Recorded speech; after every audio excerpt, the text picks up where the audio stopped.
A presidente do México, Claudia Sheinbaum, declarou, na última quarta-feira, que ela e o primeiro-ministro do Canadá, Mark Carney, firmaram um compromisso para o fortalecimento da colaboração comercial entre os dois países. A decisão foi tomada em resposta às tarifas que serão implementadas pelos Estados Unidos a partir de 1º de agosto, conforme anunciado pelo presidente norte-americano, Donald Trump. Diante desse novo cenário, México e Canadá têm buscado diversificar seus mercados de exportação, o que deverá resultar na redução da oferta de produtos para o mercado norte-americano. Essa mudança sinaliza um afastamento estratégico de dois parceiros comerciais históricos dos Estados Unidos. Durante décadas, Canadá, México e Estados Unidos mantiveram uma relação comercial próxima, caracterizada por cooperação industrial e integração econômica no âmbito do comércio norte-americano. No entanto, as recentes medidas protecionistas adotadas por Washington têm levado México e Canadá a desenvolver alternativas conjuntas, como a criação de um novo corredor comercial, com o objetivo de garantir autonomia e reduzir a dependência da infraestrutura e dos mercados norte-americanos. Esse realinhamento estratégico ocorre em meio a sinais claros de desgaste nas relações comerciais trilaterais. Indicadores econômicos recentes apontam que os Estados Unidos vêm enfrentando perdas relevantes tanto em competitividade quanto em confiança internacional. Um dos impactos mais expressivos é observado no setor automotivo. Estima-se que cerca de 360 mil veículos elétricos por ano deixaram de ser produzidos em fábricas norte-americanas devido ao redirecionamento de acordos entre Ottawa e Cidade do México. O enfraquecimento das relações comerciais também tem afetado o setor agrícola norte-americano. Desde o primeiro semestre de 2025, as exportações de alimentos dos Estados Unidos para o Canadá apresentaram uma queda de aproximadamente 8,5%, impactando diretamente agricultores nos estados de Minnesota e Iowa. Além disso, houve uma redução significativa no fluxo de turistas canadenses para os Estados Unidos, cerca de 33% a menos em junho de 2025, em comparação com o mesmo período do ano anterior, afetando negativamente a economia de cidades fronteiriças e destinos turísticos tradicionais, como o estado de Vermont. Empresas em estados como Michigan e Vermont relataram demissões em setores como o de seguros e o de bebidas, especialmente cervejarias, refletindo a retração econômica e a perda de mercado. Especialistas apontam que essa deterioração nas relações comerciais não é acidental, mas resultado direto da postura confrontativa adotada pelo governo norte-americano em negociações internacionais, frequentemente caracterizadas por retórica agressiva e imposição unilateral de tarifas. A resposta canadense tem sido pautada pela reorientação estratégica. O país tem priorizado fornecedores europeus e asiáticos no lugar de produtos agrícolas americanos, ao mesmo tempo em que consumidores e empresas locais vêm promovendo um movimento de substituição de produtos importados dos Estados Unidos por itens nacionais. A valorização de produtos cultivados em solo canadense, como alimentos produzidos em Ontário, reflete uma tendência crescente de estímulo ao consumo interno e de fortalecimento das cadeias produtivas nacionais. Esse afastamento gradual tem consequências visíveis na estrutura econômica e comercial da América do Norte. A fronteira entre Toronto e Detroit, historicamente símbolo de cooperação bilateral, tornou-se um marco de distanciamento. A ausência de iniciativas conjuntas e a falta de diálogo consistente entre os países indicam uma ruptura de confiança, cujos efeitos já são sentidos nas exportações, no turismo e na atividade industrial dos Estados Unidos. A relação entre os Estados Unidos e seus antigos parceiros comerciais levanta, cada vez mais, questionamentos estruturais. A principal dúvida entre empresas e analistas é se ainda compensa manter relações comerciais estreitas com os Estados Unidos, diante de um cenário volátil e politicamente imprevisível. Em vez de reagir com medidas retaliatórias, o governo canadense optou por uma abordagem estratégica. Sob a liderança do primeiro-ministro Mark Carney, o Canadá anunciou a criação de um fundo de $1 bilhão canadenses destinado ao fortalecimento das cadeias produtivas nacionais de aço e suprimentos industriais. A iniciativa foi recebida com entusiasmo por empresários e sindicatos. Em Ontário, um gestor de uma siderúrgica local relatou que a medida representou um alívio em meio a um cenário de incertezas, comparando-a a uma tábua de salvação em um momento crítico para o setor. A resposta canadense se distinguiu do estilo confrontativo adotado pelo governo norte-americano. Em vez de confrontos retóricos e imposições abruptas, o Canadá implementou cotas tarifárias, limitando as importações de aço provenientes de países fora do âmbito do Acordo de Livre Comércio da América do Norte, FLCA, a 50% dos níveis registrados em 2024. Importações acima desse limite passaram a ser taxadas com tarifa de 50%. Além disso, o governo federal passou a priorizar o uso de aço canadense em grandes obras de infraestrutura e no setor automotivo. Antes mesmo da plena vigência das novas políticas, já se observavam mudanças no comportamento do mercado. Montadoras em Toronto, por exemplo, relataram a substituição de peças e contratos originalmente vinculados a fornecedores norte-americanos por alternativas nacionais. Para os trabalhadores canadenses, esse reposicionamento econômico foi percebido como um resgate do valor do emprego doméstico. O movimento vai além das esferas empresariais e alcança o cotidiano dos consumidores.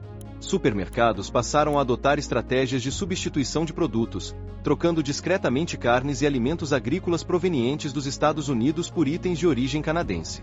Para os agricultores, essa transição representa uma oportunidade. Um produtor de Manitoba afirmou que a mudança não se trata apenas de produção agrícola, mas da construção de uma nova independência econômica, com benefícios projetados para o longo prazo. De acordo com estimativas da consultoria PwC Canadá, esse conjunto de ações poderá consolidar uma base de resiliência econômica significativa até 2026.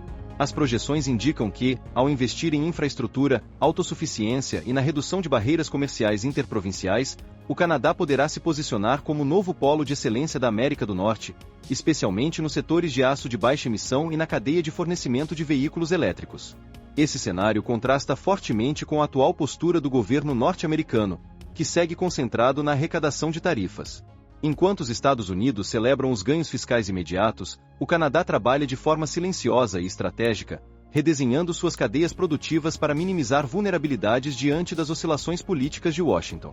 Em vez de utilizar a política como ferramenta de impacto momentâneo, o governo canadense a tem adotado como uma estrutura de sustentação para o futuro. A parceria entre Canadá e México se intensifica. Ao mesmo tempo em que interrompem sua dependência dos Estados Unidos, os dois países avançam na criação do chamado Corredor Norte, um novo eixo comercial que tem potencial para redefinir o mapa econômico da América do Norte. Trata-se de um sistema logístico que conecta diretamente as indústrias automobilística e de baterias para veículos elétricos no México aos portos do Pacífico canadense, sem qualquer passagem pelo território norte-americano. Com um volume estimado de redirecionamento comercial da ordem de 120 bilhões de dólares, o que corresponde a aproximadamente 2,8% do PIB da região centro-oeste dos Estados Unidos, o Corredor Norte representa uma ruptura estratégica sem precedentes. Essa infraestrutura não apenas elimina a dependência logística dos Estados Unidos, como inaugura uma nova fase nas relações regionais, onde o país que tradicionalmente liderava passa a observar de fora uma reconfiguração comercial em larga escala. O projeto do Corredor Norte, articulado entre Canadá e México, prevê a movimentação de até 15 milhões de toneladas anuais de cargas com alto valor agregado, operando de forma totalmente independente das alfândegas norte-americanas. O setor ferroviário do corredor já se encontra em operação, com destaque para o Pacific Short Link, uma modernização da infraestrutura ferroviária canadense avaliada em 2,3 bilhões de dólares, com ponto de origem no porto de Prince Rupert.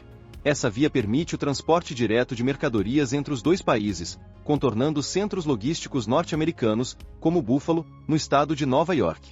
Essa mudança na logística comercial representa uma perda significativa para os Estados Unidos. Estima-se que o país deixe de arrecadar cerca de 11 bilhões de dólares por ano apenas em serviços de transporte e armazenamento. Paralelamente, a implantação de sistemas alfandegários baseados em tecnologia blockchain entre Canadá e México elimina a necessidade de burocracia documental nos portos americanos, ocasionando uma perda adicional de aproximadamente 3,5 bilhões de dólares anuais em taxas aduaneiras. Além disso, o deslocamento de capacidades produtivas é evidente. Fábricas modernas de módulos de baterias para veículos elétricos foram instaladas tanto em Ontário quanto no sul do México, removendo do território americano a fabricação de cerca de 360 mil unidades por ano. O impacto estimado gira em torno de 108 mil empregos indiretos perdidos nos Estados Unidos. Enquanto o governo americano celebra aumentos pontuais na receita gerada por tarifas, Canadá e México adotam uma abordagem estratégica e silenciosa, reestruturando suas rotas comerciais e consolidando cadeias de suprimento bilaterais. A mensagem implícita é clara: se é possível conduzir o comércio de forma eficiente sem passar pelos Estados Unidos, não há razão para retornar ao modelo anterior. A longo prazo, o Corredor Norte oferece aos seus idealizadores uma logística mais eficiente, custos operacionais reduzidos e uma pegada ambiental significativamente menor, com destaque para o aço de baixo carbono canadense, as baterias ecológicas mexicanas e a integração com acordos europeus de comércio de carbono. Analistas de mercado projetam ganhos de eficiência mesmo em um cenário de reversão das atuais regras tarifárias americanas, sugerindo que o modelo foi concebido para ter caráter permanente. Dados preliminares indicam que o corredor poderá estar plenamente operacional até 2028, com cerca de 69 bilhões de dólares em fluxos comerciais desviados dos Estados Unidos até 2026.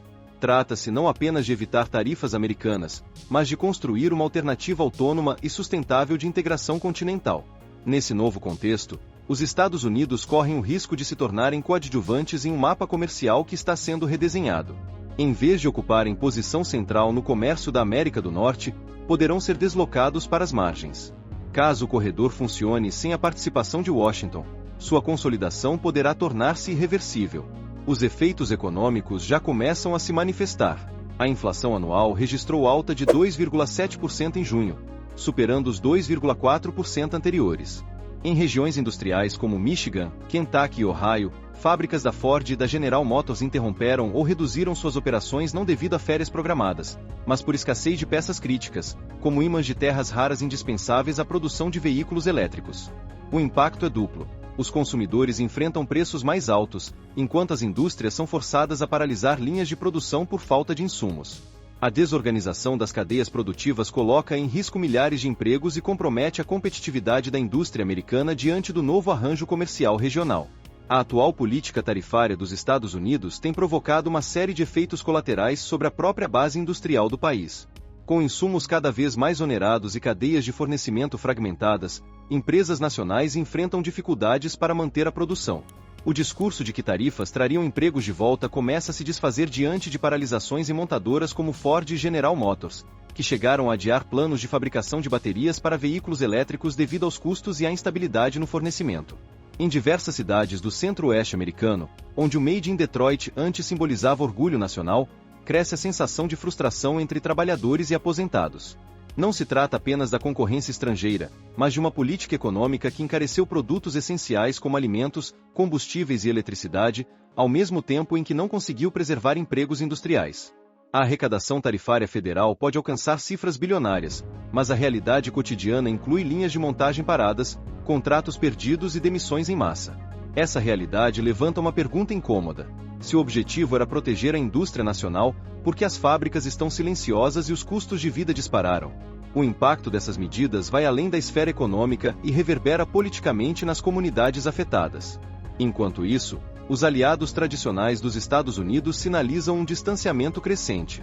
A União Europeia aprovou um plano de contingência de 93 bilhões de euros para retaliar exportações americanas, mirando setores estratégicos como aviação e bebidas alcoólicas, caso Washington mantenha sua ameaça de tarifas de 30% sobre produtos europeus. No Canadá, autoridades adotaram controles mais rígidos sobre exportação de minerais críticos para os Estados Unidos, como cobre e urânio, em clara resposta à crescente imprevisibilidade da política comercial americana. Além disso, México e Canadá estão redesenhando seus fluxos comerciais. O chamado Corredor Norte, um eixo logístico que conecta centros industriais mexicanos diretamente aos portos canadenses no Pacífico, representa uma reestruturação profunda das cadeias de suprimento da América do Norte, excluindo deliberadamente a infraestrutura alfandegária e portuária dos Estados Unidos. Esse novo arranjo busca proteger os parceiros comerciais das oscilações tarifárias e incertezas regulatórias vindas de Washington. Trata-se de uma resposta pragmática à fragilidade de uma aliança que, cada vez mais, parece instável. A confiança, que durante décadas serviu como base das relações econômicas transnacionais dos Estados Unidos, está sendo corroída. Na retórica oficial americana, a prioridade continua sendo a maximização da receita de tarifas. No entanto, em centros de decisão como Bruxelas, Ottawa e Cidade do México, as decisões são orientadas por uma lógica mais ampla de resiliência e previsibilidade. A mensagem é clara: não se constrói estabilidade com base em medidas unilaterais e coercitivas.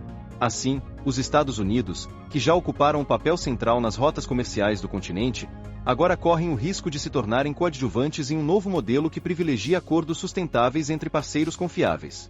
O problema não está apenas nos percentuais das tarifas. Está na erosão da credibilidade de quem as impõe. No cenário atual, o que está em jogo não é apenas o fluxo de bens e serviços, mas a própria relevância dos Estados Unidos como parceiro comercial confiável. E, como aponta um analista europeu, impérios não colapsam por conta de cifras. Eles colapsam quando ninguém mais deseja apertar sua mão.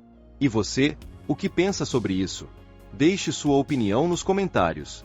Para continuar atualizado, veja o vídeo a seguir, tenho certeza que será perfeito para você.